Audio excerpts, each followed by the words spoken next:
Oh no! There's a train coming! You on it? In front of it? Or clinging to the walls? Yes.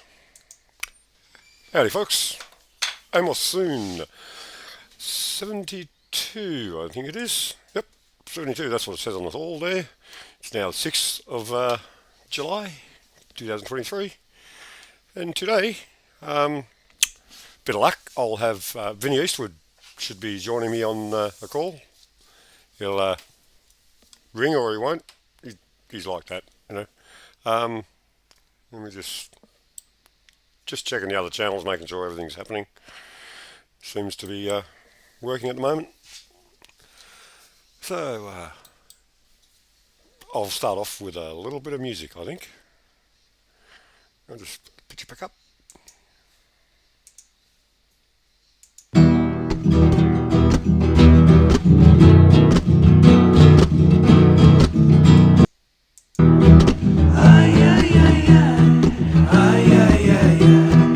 Everybody wants to be Mexican. Ay, ay, ay, ay. Ay, ay, ay, ay. Everybody wants to be Mexican. When I was a young man, I drank too much tequila. I tried to commit suicide, but it did not kill me. I tried to be a Mexican and smoke the way they do. I tried to talk all funny, but my laugh came unglued. Ay, ay, ay, ay. Ay, ay, ay, ay. Everybody wants to be Mexican. Ay, ay, ay, ay. Ay, ay, ay, ay. Everybody wants to be Mexican. I take naps at midday just like Mexicans do. I like to stay well rested when my work is due. I try to work all night and I try to sleep all day, but sometimes things just do not go my way. Ay, ay, ay, ay. Ay, ay, ay, ay. Everybody wants to be Mexican. Ay, ay, ay, ay. Ay, ay, ay, ay. Everybody wants to be Mexican.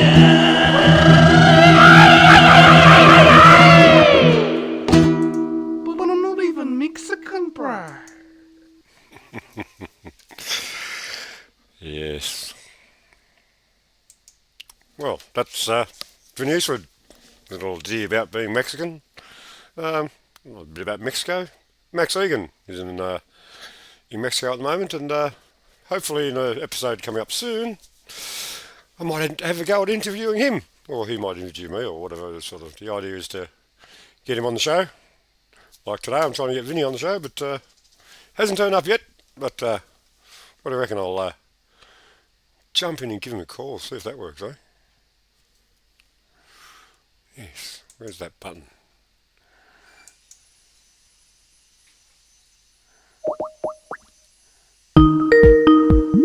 Let's set up immediately. Oh, right. Maybe happening, folks. The person you are trying to reach is currently unavailable. Not yet. Please leave a message after the tone. When you have finished, please hang up. No worries, Vinny. I'll see you when you're available, mate. Thanks, mate. Well, looks like Vinny will be on the show. Look, there's a picture of Vinny in the background. He's a bit busy at the moment. He's got a busy life. Got a few of his pictures in there because I want to plan one day I'm going to do a painting with Vinny, maybe. But that's got too many other hobbies in the way at the moment.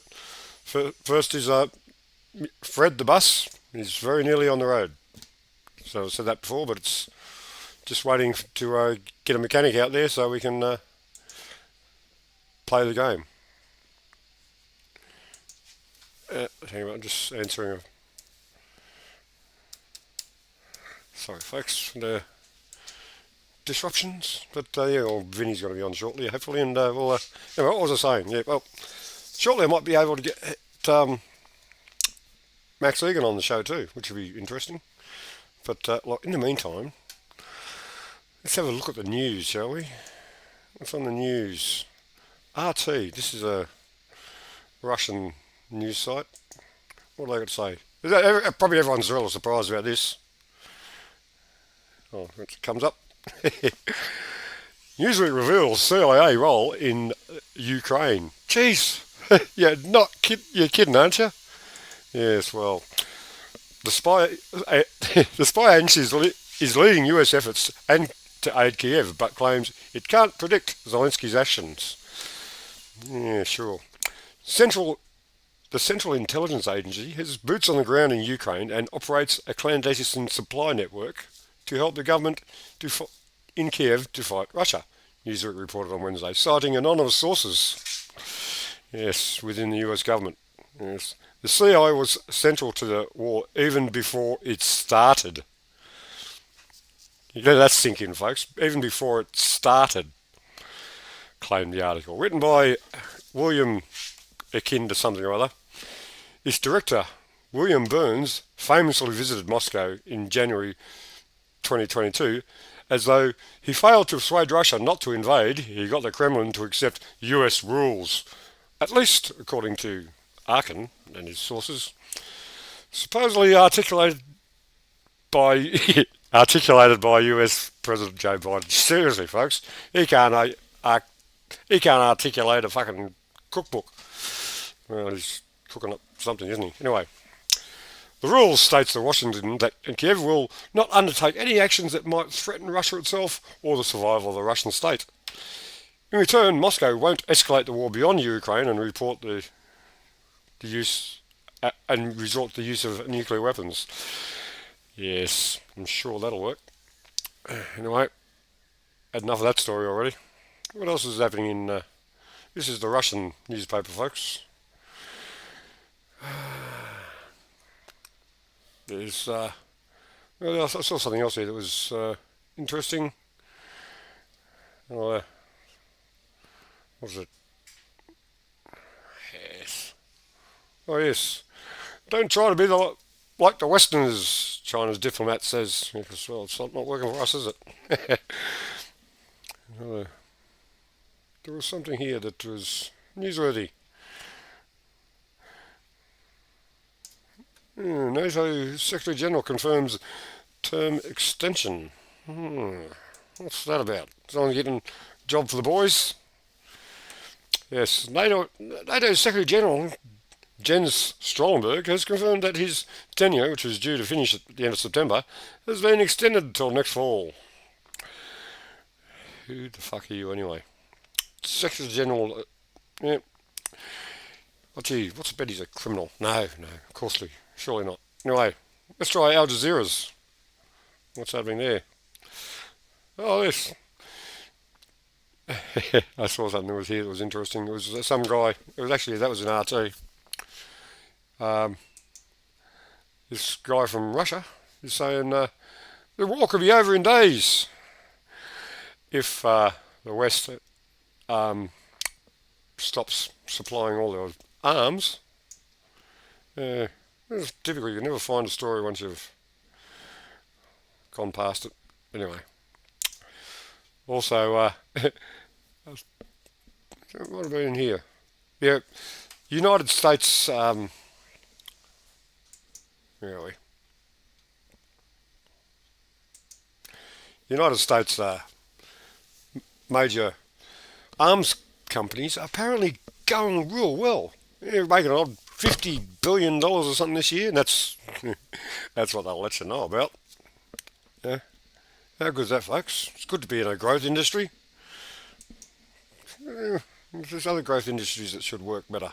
What about grow marijuana, build houses out of it?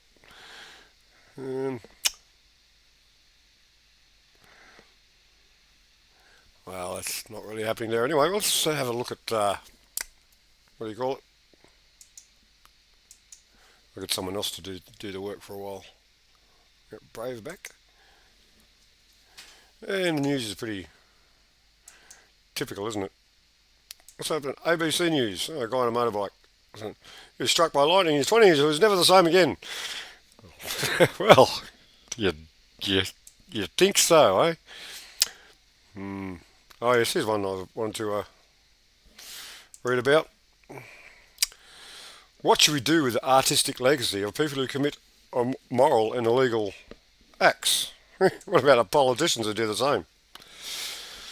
When the Me Too movement took off across the globe in 2017, it changed how we think about the artists and their art. As victims of sexual harassment and assault spoke out, the public became more aware of the behaviour of well-known people, including successful artists. Audiences immediately began to review the artists' work through a lens of their actions. But, like seems to be a lot of these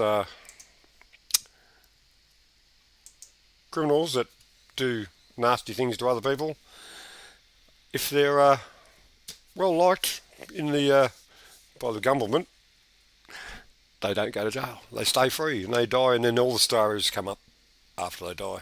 For example, look at all the media people over the last few years that have been done for being naughty. Rolf Harris, they crucified him, didn't they? I'm not saying he's a good fellow or anything, but they certainly gave him a bashing. And well, then there's other artists like Michael Jackson. Apparently he was a bit of a predator too. But we're going to go through there. Anyway, I might check out BitChute. Oh, hang about. Might not too. Let's answer that. Hello, Vinny. G'day, mate. Are we live? Yeah, yes, we are. Let me just Okay, well, get my camera sort of working, sort of thing. all right. I'm going to get my streams going up in here as well. We'll be simulcasting on the Vinny Eastwood show. Laughing. Okay, well, I'm going to deactivate my camera there. So Okay. I can put, where's me? G'day, guys. Got Alan working on his camera here. Oh, I knew the button to push before. Where was it? It's on the Skype screen. I think I'm looking for. One. Live radio, folks. You just can't beat it. Yep, yeah. It's, no, camera, come on. You should be working. You're not. Oh, well, we've got you on anyway. Let's carry on as if we got something to talk about. And well, actually, yeah, there's, to start with, I wanted you to let my viewers know, how are you going? How's life in the land of long white cloud? You mean Aotearoa, New Zealand? Yeah, that one. Yeah, whatever you want to call it. Well, we've got a indigenous population who are basically being represented at this point by a tiny, tiny portion of an elite of it, maybe less than 1% of them, who've come together with all these kind of corporate little tribe type entities with a whole bunch of nepotism and kids who are lawyers and judges and cops and things of that nature. And they're now basically trying to say that they have 50% control over New Zealand. And they're changing all the road signs to be not in English anymore. They're now going to be in Māori. They're inserting Māori into the news and television, and they're not giving any translations as to when they're saying these things. They're renaming our primary industries and what would you call them, government departments, Māori names, and not telling anybody what those Māori names mean. Like, for example, the Ministry of Transport got renamed Waka Kotahi. All right. Now, what does that mean? I didn't know what it meant when I first heard it. Like, they were talking about it on the news. They mention these things on the news, but they don't mention in English what they actually are. And it was, I think, about 2 years before it clicked what Waka Kotahi was, even though I'm getting my warrant of fitness and registration for my car through them for those 2 years, right? Mm-hmm. You know, it's just, they're keeping people in the dark, mate. And that's just one thing that's going on. I remember the protests and things of that nature that we had in Wellington, with a lot of people getting moved off by militarized police with sound cannons and things of that nature, and goodness knows what other kind of weapons they had there. There's some EMF weapons we're alleging. A lot of people came away with headaches and strange illnesses and burns and stuff like that, precisely what we saw in Australia. Yeah, it sounds like the last couple of subjects you were talking about Australia, like the indigenous thing. There's similar things happening here. Anyway, carry on. Sorry. Yeah. Incidentally, I was watching some commentary on a movie called Event Horizon not too long ago. And in it, Sam Neill is supposed to be playing an astronaut from Australia. And in the costume design, the Australian flag on his shoulder doesn't have a Union Jack on it anymore. It has the tribal Australian flag instead of the Union Jack, because he theorized that in the future the tribes would have taken it back.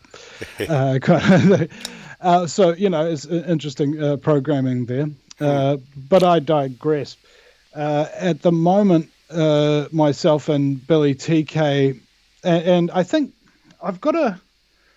you'll have to just bear with me one moment, because I have a project here that I'm working on about the activist persecution in New Zealand. And it's only been up until very recently that it occurred to me that there's actually so many people in New Zealand who are doing what I'm doing, who are getting arrested or some kind of persecution. So, for example, one of the first off was a man named Lee Williams, otherwise known as Across the Rubicon Channel down in Christchurch. And he was basically calling out this Māori battalion of thieves for a long time. And he got his bank accounts closed. He got fired from his job. He left the country, and and he left the country. And the Matthew Tukake was employing asking the Minister of Immigration to deny his residency. But he is back now, and. Jeez. That's just one. I mean, we've got Liz Gunn and Jonathan Clark. Liz Gunn's been doing a alternative media under the name Free NZ, I believe, for some time, and had great success, especially with the Baby W case. And her and her cameraman Jono, who was there at my arrest, were assaulted quite brutally at the Auckland airport. They were just sitting there filming, some family coming off the thing that they were doing a story on. And Liz had her hand racked behind her back, thrown to the ground, and broke her thumb almost off, kind of thing. Like, she actually has to fly to Australia to get surgery for it. They slammed Jono to the ground and flung his camera over. It's like a $15,000 camera, just smashed, irreparable. And now they're being charged as well. And then we have Shane LaRosa of Shooters Bar. He was down there at Wellington and got arrested on the front lines. And what was happening at the time when he was running his bar, Shooters Bar, he was hosting freedom parties for unjabbed people because they couldn't get into any of the other bars during those few years of COVID kind of thing. And he'd been having those parties for over a year. And the police raided him 3 times in total. He'd had, I think, like 97 parties or something of that nature during that time. And they raided 3 times, and they were only during the freedom parties. Right. Yeah. And one of them, they confiscated all the alcohol that they could find on the premises as well. They had an entire paddy wagon full of booze. I wonder what happened to that. Yeah. What happened to that? It's just these thieves and scum. And now he's being taken to court as well over alcohol licensing issues. And then we give Hannah Spearer and Calvin Alp from Counterspin Media, who recently did a stint on the Alex Jones show, and they were arrested at their home in Christchurch, pinned to the ground, and Hannah had blood forcibly taken off her. 5 police officers held her down and in order to extract blood from her finger, kind of thing, because she refused to give it at the time. And this was over a post on Telegram. Yeah. It wasn't even their link. It was someone else's link or something, wasn't it? Someone else's link to a documentary that was made overseas outside New Zealand law, and the content that they shared when they shared it was not classified under the Objectionable Materials Act. Right? Should be able to sort that out in the court of law, shouldn't you? And it was classified the day after, however, and they were not warned about it whatsoever. It's just all of a sudden they had 16 men with guns rolling through their door and taking all their cameras, taking all their hard drives, taking all their computers, taking their phones. And this is, at that stage, the largest alternative media outlet in New Zealand by a huge margin. They are charged with 14 years in prison for Hannah Spearer and 28 years in prison for Calvin Alp, and up to $100,000 or $200,000 fines, respectively. Now, all of their material, I think they said they had something like 128 terabytes of material that they have to go through to determine which is and isn't under journalistic privilege. Okay, so and the police could let them do this on their own, but they won't. So they actually have to come into the police station to sit in a little room there, going over hard drives and hard drives and hard drives for goodness knows how many hours, and they've just had a little child as well. Which is great for them, but of course not the best times to be doing it. One of their assistants has also been charged in this regard. So, and now we've got Carl Bromley as well, who's a pastor down in Christchurch, and he's been speaking up against Agenda 21 and all these other people. He's actually knocked off his motorcycle, if you can believe it, and he doesn't think it was some kind of foul play or something like that, but leave it up to your imagination, because he was charged over firearms and had many other altercations with police. In fact, he was even assaulted outside the Counterspin Media's court appearance for their charges, and right in front of police by these trans and multi-sovereignty activists and things of that nature. And the police did absolutely nothing. And then we got Brad Flutie as well, who'd been standing up for the Marsden Point refinery, the last working refinery in New Zealand. They're trying to shut it down so that we're completely... What, they haven't actually shut it down yet? I heard that it was shut down. Yeah, exactly. And at the time that I'm talking about here, Brad was really behind the spearhead in the campsite outside that refinery to prevent that happening. But of course, he wouldn't wear a mask when he went in to get some booze. He gets a little bit of piss once a week, as you do. Yeah. And he'd already talked with the owner about him not wearing a mask, and the owner was fine with it. But the dumbass clerk that was there called the police on him for not wearing a mask. And then the police assault him, tried to tase him, and he defended himself and tried to get away. And now he's been convicted of like 5 different charges and is possibly facing prison time. And lastly, but not leastly, of course, there's myself and Billy TK, who Billy TK was the voted third most preferred Prime Minister in New Zealand during the 2020 election, got 1% of the popular vote, had a donors list of 70,000, and somebody named Claire Deeks had access to that database, which since went missing, and Claire Deeks has now started up an organisation called Voices for Freedom, that suddenly had all these donors and all these people all around the country joining it and supporting it and funding it. Nobody knows how that happened. But I digress. Billy has been charged and sentenced to 4 months prison. And I've been sentenced to 3 months prison. Why? because we held a peaceful protest in broad daylight outside Television New Zealand studios on day one of the level 4 lockdown, which was called overnight for a single case of the Delta variant. And we said at the time that the virus wasn't that bad and so on and so forth. But unfortunately, the police arrested us, of course, and they held us for 28 hours in solitary confinement. And then we were put on probably the most restrictive bail conditions. I think they're worse than home detention, actually banned from using the internet for 6 whole weeks while we went through the court system. I think we had to go to the High Court after the district court failed us like 4 times trying to get those bail conditions relaxed. And by that time, all the hype and everything that was to do with our arrest was over.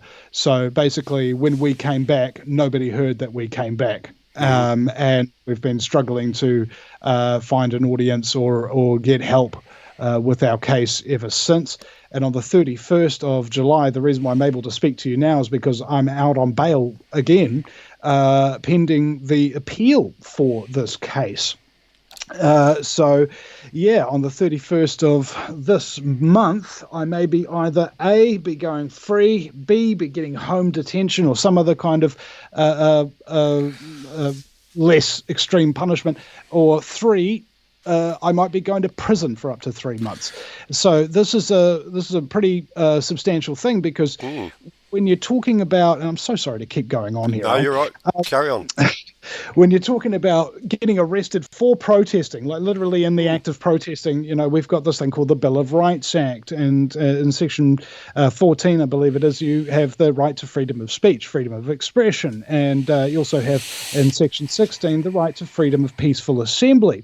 Now, it also has a clause in the New Zealand Bill of Rights Act that says you've got all these rights unless we say you don't. And so the COVID-19 legislation ostensibly makes the Bill of Rights disintegrate like toilet paper and lava, you know. And so if we are found to be guilty, and it's not just a district court thing, the High Court says this, as I've been saying the whole time, it's just another nail in the coffin. It's just like, hey, look, we're living in a dictatorship in New Zealand, okay? You don't have any rights. Look at what happened to Billy TK trying to do the election. He got demonized in the media, demonized by the government, probably had the votes messed with. We don't necessarily have the evidence for that, although the vote machines that turned Joe Biden in happen to be the same company that was providing our voting process. Really? How surprising. No, No. you can't make this stuff up. But No. I believe that it's actually quite important. Now, it's very, very difficult for me to be enthusiastic about this. I got to tell you, because the stress and the illness, basically, that I'm suffering from right now makes me like kind of I don't know, a bit depressed. And if I'm not depressed, I'm apathetic. Yeah. So it's like I'm trying to give some kind of enthusiasm or some kind of impetus. But the fact of the matter is, look, guys, we're the test case. If there's no public support for us, you are all saying, yeah, I'm fine with the government being able to say you don't have any rights and there's nothing that I can do about it. Are you happy about that? No? Then frickin' turn up and support us, please. Right? And the thing is that July, a lot of 10 p.m. at the Auckland High Court. And that's basically what I really want people to do, is help us bring some kind of public awareness to this, because of how actually important it is, okay, for the future of New Zealand, for the future of like anybody's children. Imagine growing up in a country where you were born, and from the day you can understand what it is, what it means, you're being told and you believe that you have no rights. No rights to your body, no rights to what you say, no rights to what you do, where you go, or who you associate with. And it's the same this side of the ditch too, pretty much. Like all the what I've seen about the alternative media, because at the moment I'm basically just standing on the outside looking in sort of thing, because I've not going anywhere or doing anything. But very shortly, the bus will be back on the road, and I'm going to be going places. But a lot of the alternative media, the new media or whatever you want to call them, they're so busy arguing each other. They've been divided and conquered, basically, haven't they? Yeah, I've seen the evidence of it here in Australia. There's certain guys, I won't mention anyone's name at the moment, that they get on and the first 10 minutes of the show is about whinging about other people that are doing shows. So, because someone said something out of line to someone else and sort of, which is, I'm not saying all their points aren't valid or anything like that, but let's get with the big picture, guys, because we are the new media, as I like to call us. We are so fractured, and we need to get it together. But yeah, this doesn't appear to be a common purpose. No one's really well, like for example, Australia One, the political party over here that's hopefully going to do well, but they're quite often not definitely yeah, well, anyway, there's the show that quite often you're seeing that they're having a bitch about other places, but during the last election, they were there's some really curious election results that I'd like to talk about. Actually, they had this forensic dude that went over all the paperwork from the Australian Electoral Commission to see where the votes went and did like that, and Ricardo's party, Australia One, they were in box U. That's the way they do it over here. There's a little box you've got to tick. And just about everywhere there was 0 votes. 0 votes. Let's face it, surely that's, well, in my own electorate, I checked it out myself, 0 votes. I voted for him, and I know a few people around town that did as well. So, we can't. So that's statistically impossible, then. Yeah, 0. Yeah, it's. All right, back to the state of New Zealand. Yep. Article just came up. By the way, before you get back into that, I'm having a New Zealand beer. It's a good drop. Anyway, What's it called? Monteith Black. Yeah, Monteith Black's not bad. Yeah. I like the Radler. It's kind of like. Have you ever had a shandy, mate? Yeah, not real keen on them. Yeah, it's like a shandy, but it's 5% alcohol. It's like a mandy, yeah. You know. Yeah. Now, over here in Australia, like the beer I drink is called 2 is old, but it used to be called 2 is black ale. But you're not allowed to use that word black in Australia anymore. Go figure. It gets bleaker and bleaker, doesn't it? Yeah. So and then we go to thinking about whatever kind of political solutions there can be to this problem, and as shown with the case of Billy TK, there is no political solution to this in New Zealand. Doesn't matter how good you are, doesn't matter how great you are, doesn't matter how much support you got, you'll not be allowed. You'll simply not be allowed to get into Parliament. And they've got that kind of power to do that. And now Billy is going to court tomorrow because he's been charged with electoral fraud. Oh, really? No kidding, man, because a guy gave him some money, incidentally the funder of Voices for Freedom, who allegedly stole the database that Billy created with 70,000 donors on it. Okay. And Billy knows this and could expose them, sort of thing. And so what they did was he gave Billy a whole wad of cash and said it was for his family. And then after the election was over and they started Voices for Freedom, he then reports Billy to the Electoral Commission for fraud and saying that he was giving them that money for the party. And that he didn't put it in, even though Billy never had any frickin' contact with the party bloody bank account. And everybody knew that. Especially this guy who was one of the primary funders of the party. Funny about You it, eh? see? And it's going to cost Billy like 40,000 New Zealand dollars to defend himself against this. It's definitely the main winners here are the lawyers. The main winners here are the New World Order. I mean, well, that's right. Yes. It's own backwards. Yeah. NWO. They own you. Yeah. Yes, so don't they? Yeah. And so at the moment, there is 1, 2, 3, I don't know, maybe half a dozen or more little tiny freedom movements in New Zealand that have some kind of political vehicle, okay? Including these coalitions together, and what's happening between them is they're all fracturing apart, easily allowing themselves to be divided and conquered, copious quantities of infighting, and the media is having a field day demonizing them, and we're just playing right into their hands. And there's one party that allegedly had a shadow government with inside it, kind of thing. And a bunch of these activists who joined up to it, for freedom, realized that somebody behind the scenes was making all the decisions behind the party. And they weren't allowed to know who this person was or how they made their decisions. And there weren't any minutes. And the person heading that party was a former National Party member of Parliament, just like Jamie Lee Ross, who helped out Billy TK during the last unsuccessful campaign. He's incidentally now owns a brothel. I mean, it's an adjacent step from politics to whoring.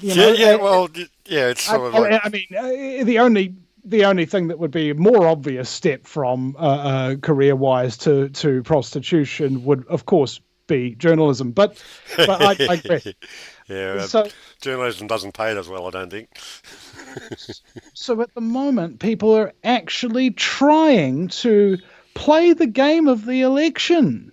Now, I'm not 100% sure what exactly their intentions are. For example, if you go out protesting, you should know 100% sure that when you go out protesting, your protest is going to fail. Yeah. Okay? Whatever you're protesting about, they're still going to do it.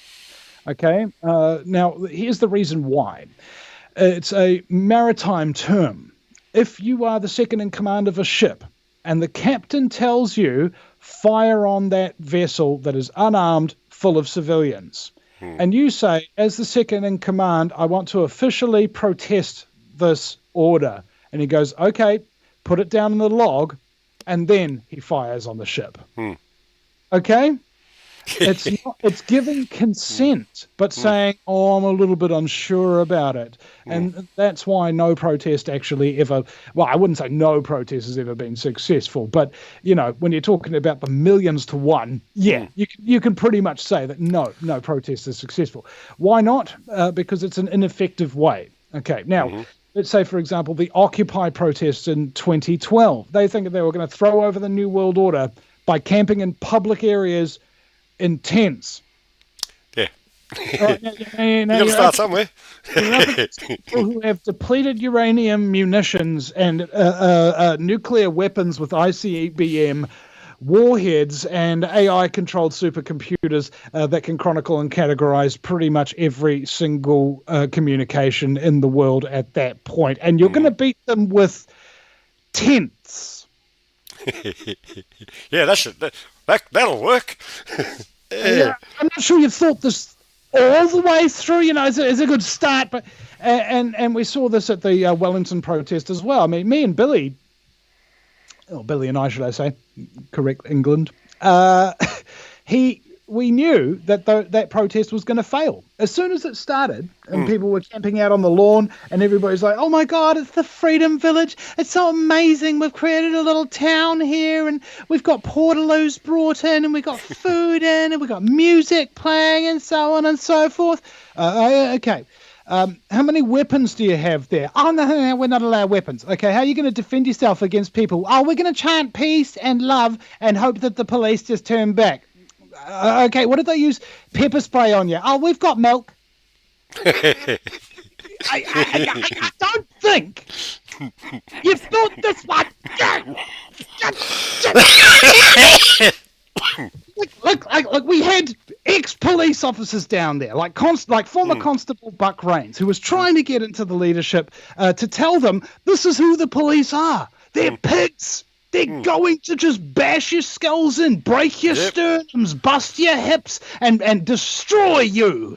What are you going to do about it? What are your defensive plans? What are your choke points and things of that nature? He was trying to tell them all this. And they're like, oh no, we don't want to like put off that kind of negative vibe, you know. It's just we're at war.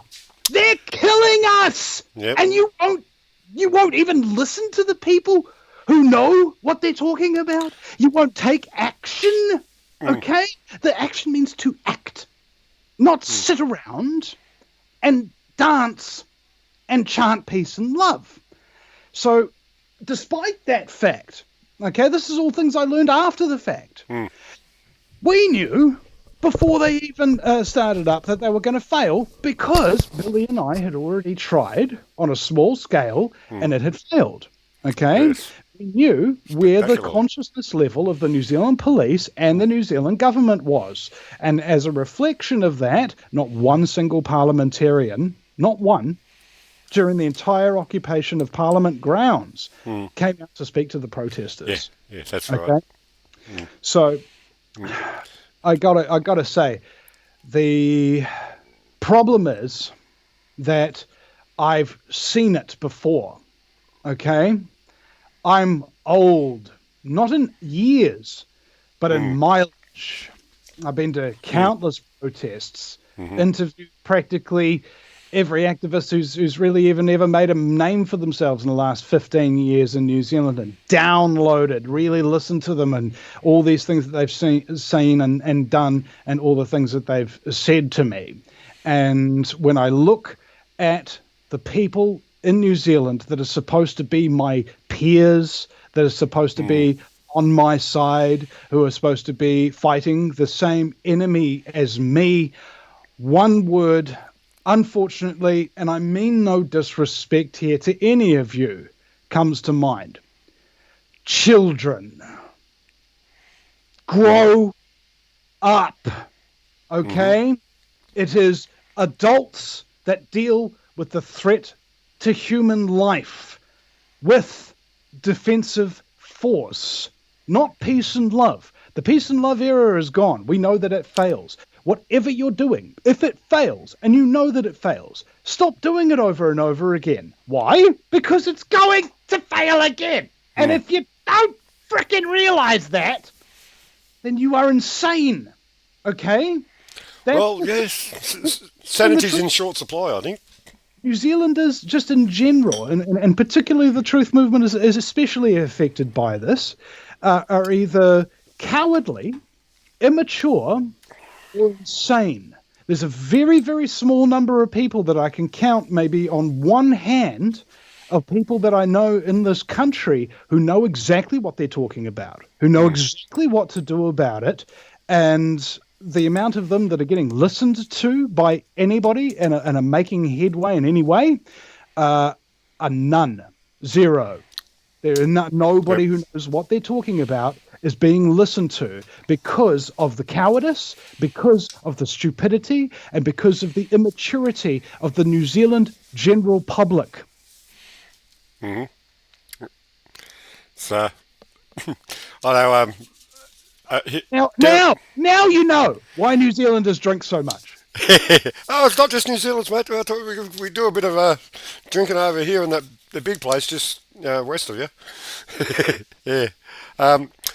Like the little town I live in, there's wouldn't be 10,000 people, and there's 3 clubs, a pub, and 3 licensed restaurants, and and a bottle shop, of course. And this is just one little town. Although we're sort of, Wanji's a lovely place. Should come over one day and visit. Like I'll come over to New Zealand one day. Yeah, mate. I do want to get out of this accursed archipelago. If somebody could buy me a ticket and get me the fuck out of here, that would be... Oh, yeah. Okay, yeah. Well... If if I win Lotto, I'll send you a ticket. How Problem many is, times have I heard people say lotto? You know. yeah, but the thing is, I don't buy a ticket, so there's not fuck all chance of that happening. Wait. There's this thing, Keno. I don't know if you have that over there, but yeah, I chuck $10 at that every now and then, and there's a possibility of $1 million there. I tell you what, I could do with a mill. So it couldn't be Yeah. all. Yeah. I, well, I've got the microphone for a moment. I'd like to say g'day to all the thousands of people in the chat room. Well, I'm exaggerating a little. We got Tone in Twitch, and DK, good old DK on YouTube. So that's the audience we've got so far. And yeah, well, I don't know. Is this going into your channel too? Is it, or are you? Yes, Oh, yeah. So well, you might have 2 or 3 viewers. I've got 4. 4. Oh wait. Yeah. I That's remember just this- on the Twitch alone, and we've got 12 on the YouTube, which is extraordinary, and Cool. 5 on the thing. What's that? Nearly 2 dozen. Oh, all well, right, well, mate, which this is this that's is- twice as much as I had 6 months ago.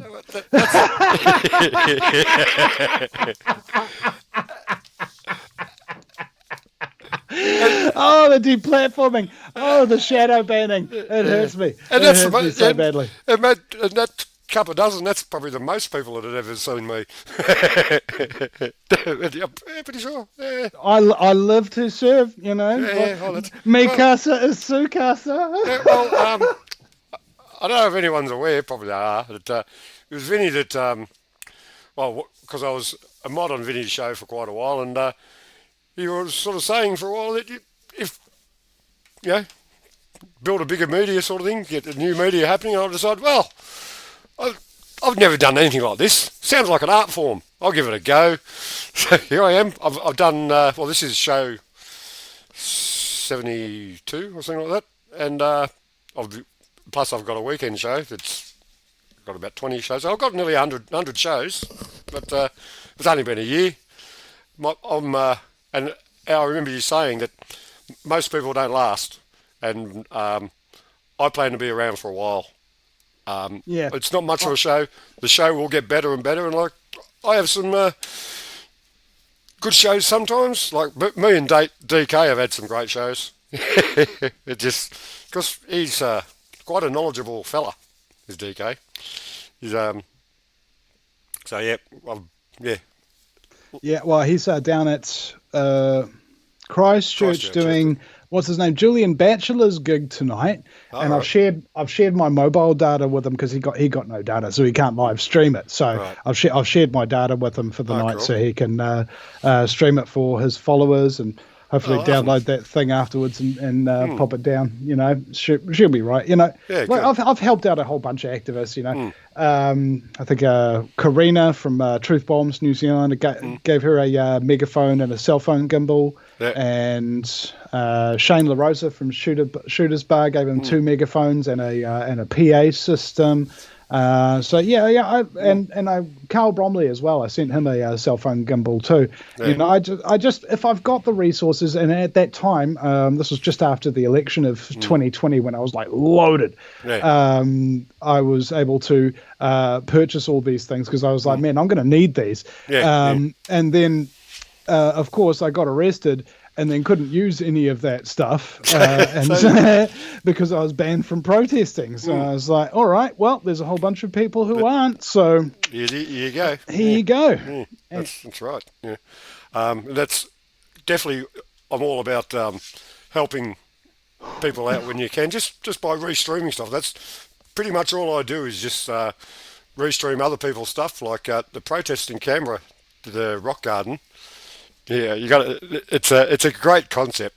It's across the water from the Governor General's house, because they got kicked out away from the gate, and they every day for over a year now, they do a proclamation that is basically telling the Governor General to release the results of the Wood Royal Commission.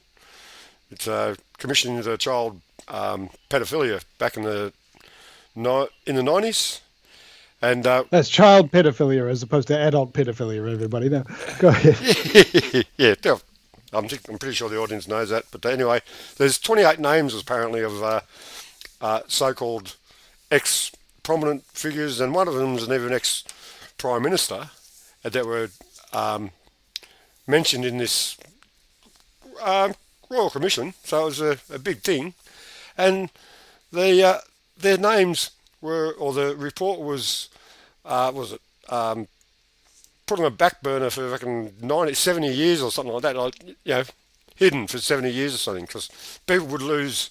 The reason they chose to what's the word?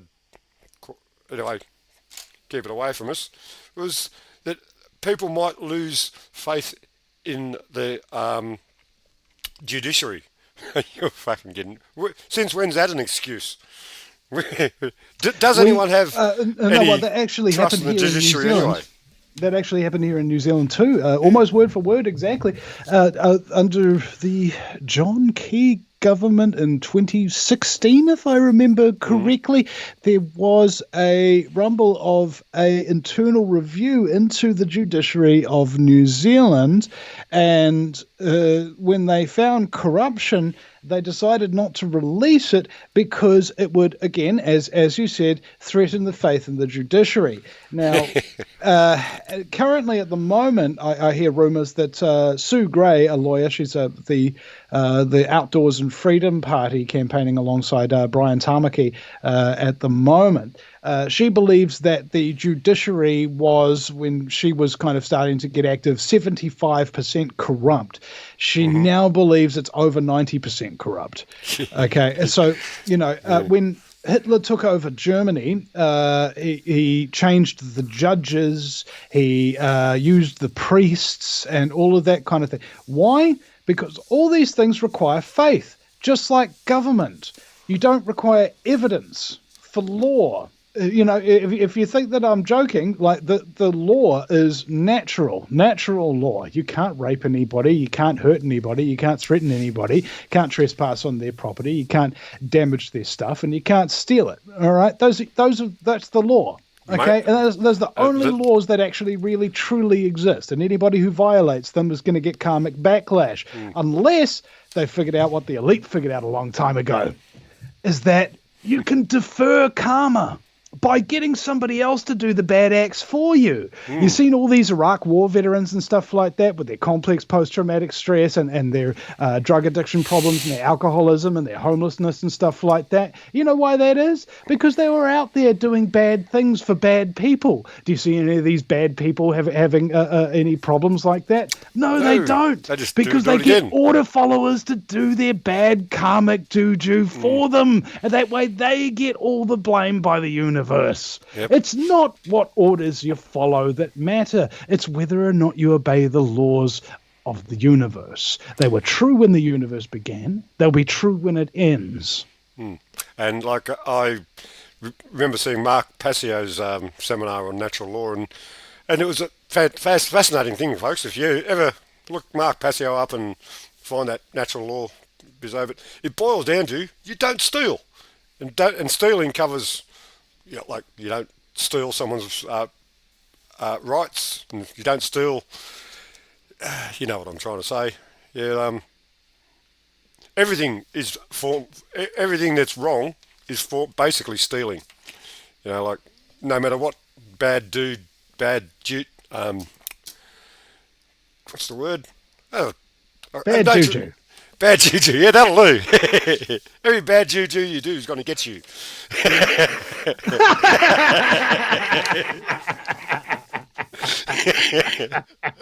Hey, how's that, folks? I made Vinny laugh. Hey, it does happen. Yeah, well, it's just what I was talking about on the show a lot of the times. Two people come up to you and it's like, Vinny, I want you to sell lies. You're like, lies? What do I get if I sell lies? Mate, you're going to be rich. Okay? You're going to have as many girls as you want, as much drugs as you want. All those famous and important people you see on television and in the movies. Yeah? They'll be your mates, mate. All right? You'll be around at their crib, kicking it. And you're like, whoa, that's what I get if I sell lies? Yeah, mate. What about you, mate? What do you reckon I should sell? I reckon you should sell truth, Vinny. Truth? What do I get if I sell that? Death. Well, you're going to lose your friends and your livelihood and in all likelihood become some kind of social pariah or outcast and maybe kind of be that way until you die unrecognized. Really? Yeah. You need a better sales pitch, mate. Yeah, I know. I've been working on it. It's just not working out, mate. It's the truth. So Vinny, you went for the latter, not the former, then, I take it. Yeah, because he asked the other guy, so what are the unintended consequences of telling lies? Well, you know all those mates you think you got? Yeah. Well, they're not really your mates. And they'll disappear as soon as shit goes sideways for you. You say one thing that the people who control you don't like, and all that money's gone, all those friends are gone, all those women are gone, and you're fucked, mate. So you're kind of a slave for the rest of your life. Yep. Great gilded cage, though. Okay. Yeah, that's right. What about you, mate? What are the unintended consequences of telling the truth? Well, you won't have that many friends, but the ones you do have will be real. And they'll be there for you when you're in deep shit. And you won't have millions and billions of dollars and all the stuff that you could ever possibly desire. But everything you could ever possibly need, roof over your head, food, shoes on your feet, a place to go to chill out when you need it or something like that, it'll just materialize like magic whenever you need it.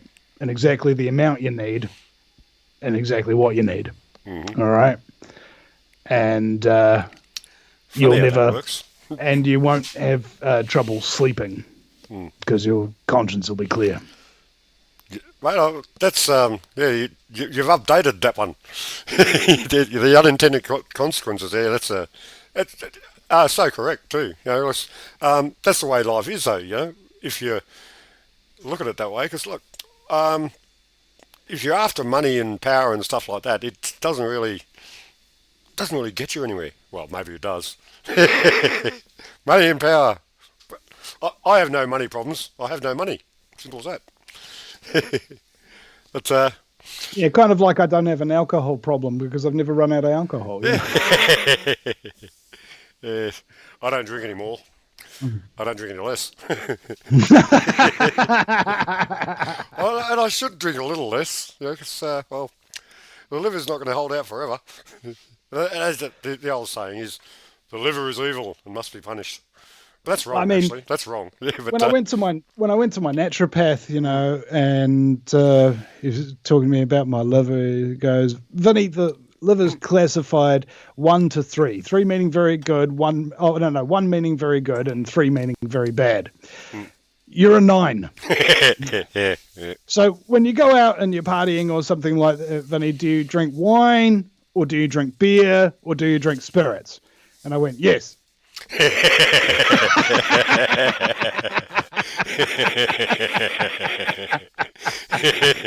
There's no or.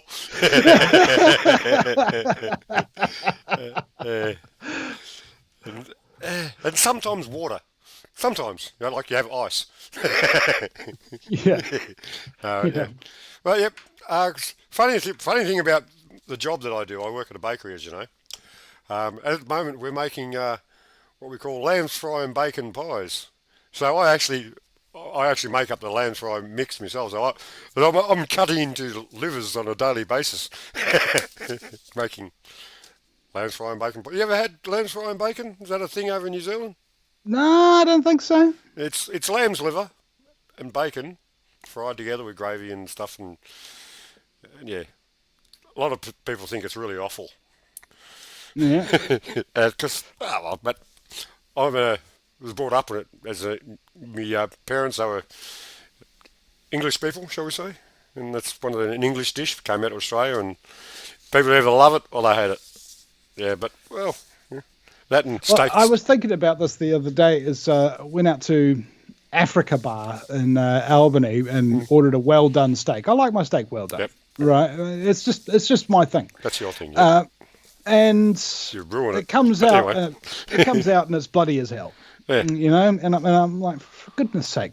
So I maybe only eat about half the steak, and so I take it home, and I put some seasoned oil in the pan with a little bit of rosemary, a little bit of garlic, and a little bit of chili powder, and I just sit there and I simmer it in that little bed of oil for like maybe half an hour on one side, and then flip it over and do about maybe 15, 20 minutes on the other side, and you take it out. And it's so soft, it's so tender, and it's so juicy because it's so low. And you keep the lid on the thing while you're frying it, so all that juice doesn't just evaporate; it actually reabsorbs, and it helps all the flavors to amalgamate and get into the thing. It makes you hungry just thinking about it, doesn't it? Hearing me say it. And I would do. This is how I do my steak. And these Slowly kids. cooked, One time in Thames, Coromandel, we were staying at their house while we were on the counterspin tour, and my partner Rebecca got us some Scotch fillet steak. So I cooked it like that and gave one of the steaks to the kid, and he goes, "That's like my top 5 meals, man." Like it was in his top 5, like out of his entire life, like that steak, mate. Like and I was just thinking about it earlier before the show. Is there a science to why good food tastes good? Right. What's the temperature of it? What's the emulsion level of the ingredients? What's the flavor profile? What's the freshness of the ingredients? How long have they been cooked for? At what temperature? In what kind of moisture environment? You know, it's actually a very technical thing to get something to taste good. You know, just putting toast down in a toaster and putting some butter and peanut butter or Marmite or whatever it is, that's not cooking. But if you put a bit of tomato and cheese and chuck it on the griller for a couple of minutes, that's cooking. Well, sort of. Yeah, cooking is one of the things I love to do. I wouldn't say I'm a great cook, but I'm passable sort of thing. But just the joy of creating something out of the basic ingredients, and well, if it doesn't taste so good, well, you learn for next time sort of thing. So that's why cooking generally, some people are just natural at it, basically. Like most of our mums were naturals, weren't they? My mum was a great cook, but plain, but yeah, like she'd never heard of a chili. Yeah, it was all pretty plain English fare sort of thing, but I can do all sorts of things now, like curries and steak. I can do I like my steak to have a bit of blood in it though. But cooking it too quickly definitely does change things, doesn't it? Yeah. Yeah. I mean, it simplifies them. I think I like complexity, so that as you chew, new flavors emerge. Yeah. You know, kind of thing. And that's just me. You know, I'd like to think of this kind of idea that what we eat is very important. However, I've been eating like crap for years and years and years. And to the detriment of my health. And I'm just now starting to think about, how much I've neglected salad and all of that kind of thing. How do you make a salad taste good? You know, like all of those sorts of things. Meats and breads and pastas and all of that kind of stuff. Man, I can make that stuff taste good. Yeah. Just like that. Yeah, you just got to have the herbs and bits and pieces around, and you learn by your mistakes sometimes. Sometimes you get it right first up. Yeah. Now, what was it? Hippocrates said, "Let food be thy medicine, let medicine be thy food." Now, at the moment, let's take it back a little bit more global. You know, Bill Gates is probably the biggest farm owner in America. And he's just a globalist puppet. He's what Joe Atwell calls a lifetime actor. All right. And there's a lot of people like that around there. You know, these big figures and things like that. And you think they've done some amazing stuff or whatever. But the actual fact they've just been playing a role for their entire life because they're just there to push these agendas by globalist scumbags. And again, if they don't do what they're told, they're going to be sacrificed to demons in underground Masonic temples or something. Now, it's... They have an accident or something, yes. Yeah, they have an accident underground in a Masonic temple involving a dark and scaly blade. Now, it's, he tripped, he fell. Several times. But there's, like, was it some guy here in Australia, he was a politician or something, and they got ruled suicide, and because there was a shotgun blast to the chest and a bullet and a smaller bullet to the head, so it was suicide. Two different type of guns. Oh, just shot myself in the head. That didn't work, so I just blow myself away. Shotgun. Look, some people are just determined. You can't stop them. It really gives you inspiration for what people are capable of. Like I remember this one story in the States. The case was also ruled a suicide. And apparently what had happened is the guy had gone to confront a sheriff. He was known to be a corrupt sheriff. And at some point during his confrontation with the sheriff, the man decided to cut himself up into pieces with a chainsaw. And then toss himself into drawstring bags, throw himself onto the back of the sheriff's pickup truck, drive the truck while he's in the plastic bags in the back of the truck down the highway at 90 miles an hour, and then fling himself off the side of the truck and land in a ditch. Ruled a suicide. Incidentally, the corruption that the sheriff was allegedly involved in did also involve the coroner. So, it's... Again, you can't stop some people, man. They're just freaking determined, bro. You just can't stop them. It's unfortunately funny, because it's just as well as you said before. I think that's how you deal with the darkness of the world that we're in. You sort of make light, not really make light of it, because a lot of it's pretty tragic. But if you can get a giggle out of it. Yeah, good for you. I mean, this is the human spirit we're talking about here. This guy's got the right stuff. It's a shame there aren't more of them around. I suppose he did get a bit spread around, didn't he? After the bag first opened. Up on him back. Now, but he's gone to pieces. Yeah. I mean, that greatness. We all go to pieces at some point, don't we? Yeah, that's right. Yeah. Sorry, we had some people in the chat room who were talking to me, and I've been ignoring them this whole time. Well, I'm very sorry about that, guys. Got Auntie Karen who says, "Hi, Vinny. You're looking very handsome today. Very sexy indeed." Thank you, Auntie. Don't know how to take that. Gwyneth Davis says, "Vinny, how can the New Zealand public watch the movie Sound of Freedom? How can we get it in circulation in New Zealand?" Back. I mean, it's on frickin' what's it called, Rumble, isn't it? And I guess you basically, I don't know. That a short answer, Vinny doesn't know. Because what happens if now we're dealing with a whole cage of massive shadow banning and deplatforming and that kind of thing going out, as well as coupled with an incredibly insane, lazy, ignorant and apathetic population. So how can you get it out there? Any way you can. All right, you need to basically create some kind of a incident. I mean, how did Billy and I become so famous overnight is we got ourselves arrested in broad daylight on day one of the lockdown when all the eyes were on us. Okay, find out where all the eyes are pointed and hijack it. Okay, I mean that's what we did, and a lot of people saw that, and a lot of people got upset, and there's a lot more people doing shows now that weren't doing it before. A lot of people who went to protests who were doing it before. And things of that nature. So whatever you do, just try and be an example to follow. All right. Now, of course, It's Vinny with a Y because it's the most important question. Not Vinny with an IE like I'm some kind of example to follow. No. Just do your own thing. You do you. Are you hurting anybody? No. Are you damaging anybody's property? No. Then it's your right. Go out and do it. Does it feel right to you? Go out and do it. And don't give yourself any excuses. Just do it. Okay? Because you'll feel better once you do.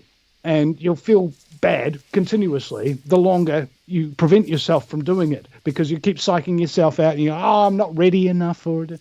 Yeah, oh, I need to do this first or something. Well, it happens to all of us. It happens to me. All right. Yeah, yeah. I might have I've got like maybe, I don't know, 100 unfinished projects or something like that. Yeah, me too. And I'll come up with like one project that I really need to do like next week.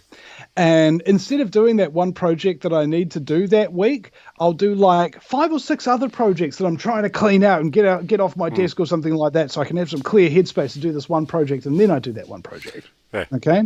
So clear yourself out and get out there and do what you can to spread the word about the sound of freedom. And I've seen it. It's not bad. Nicole Cadana father was one's names on the Woodrow Commission. Don't know what that means. Paula Bennett, Vinny, remember you did a broadcast with a victim of her. This was the first time I watched you. Oh, yeah, back in the day. Ashley Farrell. Yeah. And the interview's still on my website as well. If you go to vinnyeastwood.com and you type in Ashley Farrell, Paula Bennett, it should be up there for you to listen to. So that's the, I believe she was like the second in command of the National Party or something around that level. And it turned out that she was having sex with a 14-year-old boy before she was a parliamentarian. And that 14-year-old boy, now grown up, came out and talked about it on my show.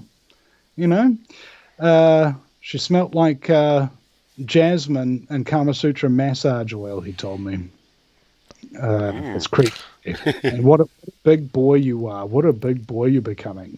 Oh, man. And these are the people who are ruling over you. All right. Honestly, if you want to look for the sickest, most disgusting people in the world, look at the people on television, look at the people in the entertainment industry, look at the people in politics, and you will find some of the most deprived scum. And of course, it goes beyond that. You know, you've got any center of power, doctors, lawyers, police, judges, priests, and religious organizations, big corporate heads and what have you. This world is so dirty now that you virtually can't get anywhere without dirt on your back. If you're too squeaky clean, they won't let you in because they know they can't trust you. Yeah. Because they haven't got dirt on you to hold over you if you threaten to speak out. Okay? That's it. So if you want to be a good, big, badass person in this world, go and do a whole bunch of scumbaggery and then go out and try to claim that you're against scumbaggery. And I guarantee you a whole bunch of evil people, if you've got talent, will come and find you and want to sponsor you and then tell you what you have to do for the rest of your life once you're successful. Yeah, because otherwise we'll bury you in pieces. Possibly. Yes. Yes. Well, Vinny, I might wrap things up pretty much shortly, I think, because we've got 3 o'clock here in Australia, and as DK knows, 3 o'clock for me is bolo time. But I don't have to rush away, so if there's anything more you'd like to talk about, of course, there's no hurry, but what are you up to this afternoon? This evening? Well, I've got how old's he now? He's 5 months and 6 days old boy. Little Alfie, and also Rebecca has a massive problem with her tooth hurting really, really badly. So I was lucky that I could do this show, and I was here at 4 o'clock for the allotted time. You were, and even though I completely forgot about it, and we have done the hour, and it is now 5:01 p.m. local time. That's the end of the working day on this Thursday, the 6th of July, 2023. Vincent Eastwood, Mr. News. Well done, Vinny. Well, mate, thank you very much for joining my show today. It's been a cracker, and I'm sure it'll get lots of views on BitChute, maybe. Anyway, actually, another thing I was going to ask you. do you how are you going for belts? Do you want another belt for the missus and the kid, sort of thing? Then a little baby's belt I can make anything like sort of thing, something with Vinny the Vendettas back on it or something. I don't know. Oh yeah, Yeah, yeah. A lady's belt and a yep, baby's belt with any of the vendettas on it could be great, mate. yeah, yeah. Well, you just let me know the like, the baby one will just be like a. It'll fit him one day. Sort of thing. It'll be a small one, but yeah. We'll measure them, and then we Yeah. can have a few extra loops on it or something Yeah, like that. yeah, You know? and just email me with the measurements, and I'll get on to it sometime this year.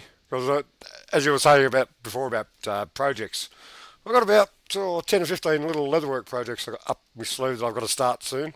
But the main thing at the moment is get my bus on the road, and it's painfully close. And then then I can concentrate on other hobbies. Yeah, it's been the bus rebuild's been started 7 or 8 months. I've been doing it, sort of thing, every weekend, bits and pieces at a time, and it's probably about 10 grand or more. Yeah, just a little rebuild. But when she's on the road, mate, you'll be seeing me from Canberra. I'm going to go down to Canberra again and see what's happening down there, and I'm going to get around. So on that note, Vinny, All right. Well, thank you very much for having me, Alan. We'll see you again sometime, brother. okay, cheers, Vinny. Thank you. Bye. Cheers, mate. Uh, uh, should that should end the call, I think. So get the right button. Right, that's now I need to get that out of the way. No, not that one. That one. Hello, folks. How was that, eh? That was quite a good little show. Vinny on the Soon show. And thank you very much for those who watched today and commented. And very shortly, hopefully, I'll be able to get other people on.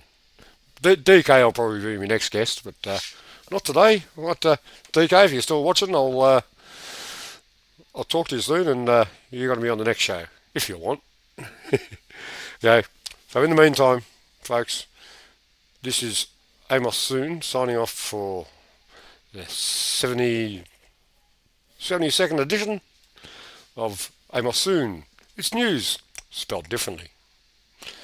Be good to each other in Lakesh.